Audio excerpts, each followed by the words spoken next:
सकाळी घराबाहेर पडलात पण रिक्षा टॅक्सीच दिसेना. यामागचं कारण म्हणजे सीएनजी. मुंबई आणि ठाण्यात गेल्या 2 दिवसांपासून सीएनजीचा प्रचंड तुटवडा निर्माण झालाय. वडाळ्यातील गेल गॅसच्या मुख्य पाईपलाईन मध्ये अचानक बिघाड झाल्याने रविवारी दुपारपासूनच सीएनजी पुरवठा जवळपास ठप्प झाला. परिणामी अनेक सीएनजी पंप बंद तर उघडे पंप गर्दीने फुल. रिक्षा टॅक्सी चालक त्रस्त, गाड्या थांबलेल्या, रोजची कमाई अचानक शून्य. प्रवासी आणि विद्यार्थी दोघांचेही हाल.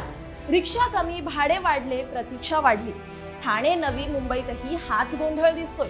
MGL म्हणजेच महानगर गॅस लिमिटेड करून दुरुस्ती युद्ध पातळीवर सुरू असली तरी पुरवठा अजून पूर्णपणे सुरळीत झालेला नाहीये. पर्यायी लाईनने काही पंप सुरू झालेत पण रांगा मात्र अजूनही संपत नाहीये. परिस्थिती पूर्णपणे सामान्य व्हायला थोडा तरी वेळ लागणार हे निश्चित. तोपर्यंत रिक्षा टॅक्सी प्रवासी आणि विद्यार्थी सगळ्यांना त्रास सहन करावा लागतो. थोडक्यात सीएनजीच्या या संकटाने मुंबईचं रुटीनच विस्कळीत झालं.